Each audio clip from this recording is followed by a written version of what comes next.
Nu, un šorīt ir skaidrs, ka ierastās laika ziņas mums nav ko gaidīt. Ja mēs šorīt mēģinām iekarot daļslidotāju. No, sveiki, Ilzi, un labrīt arī tāli. Nu, saprotams, +7 grādi atzīmē, kad ir galvaspilsētā, tad nu skaidrs, ka spīķeros, piemēram, slidotāju aktīvi darbojas, un te ir viss kārtībā, bet nu ir jāmāk nedaudz slidot. Un ja jūs to darat no bērnu kājas, tas ir apsveicam, jo tad nepaies ne 15 gadi, un jūs varēsiet tieši tāpat kā Eva. Un es gribētu, lai jūs arī skatītāji to redzat. Reku, lūdzu. Eva, vai tu vari mums lūdzu parādīt kādu savu meistarstiķi, lūdzu, ja? Lūdzu.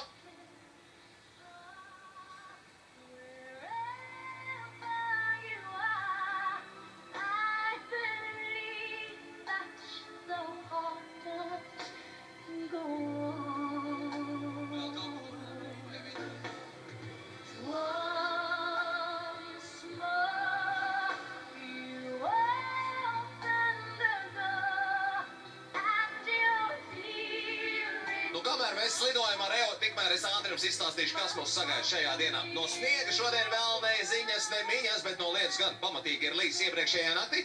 Līs arī dienas stundās, un dienas pirmajā pusē vēl pūtīs brāzmains jūras piekrastē vējš līdz pat 20–23 metriem sekundē, tas ties no dienvidu rietumiem. Dienas pirmajā pusē gaisa temperatūras Kurzemē, Vidzemē un Latgalē, Zemgalē un arī galvaspilsētā +5, pat +7 grādi, bet jau pēcpusdienā vējš iegriezīsies no ziemeļrietumiem un gaisa temperatūras strauji pazemināsies, un jau turpmākajā naktī tas būs ap 0 +2 grādiem. Un kā jau sinaptiķi prognozēja, tad sestdien, svētdien un nākamās nedēļas sākumā gaisa temperatūras krietni zem 0, -4, -7 grādi.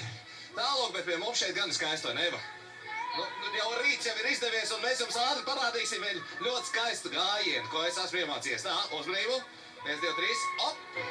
Un tā ir tā saucamā sinhronā slidošana. Jā, pāru sinhronā slidošana. Lai izdodās Ilzīti un tālu uz studijām. Paldies, no laika ziņām, manuprāt, nekad nav bijis tik skaista. Skaists fons un tik skaists partneris Mārim. Labrīt, un labi, ka Māris nenogāz operatoru. Izdevās noprēmēt. Un meiteni un vēl viss pārējais. Meiteni noturēja Māri pareizi attālumā. Bet sportziņas sākšu ar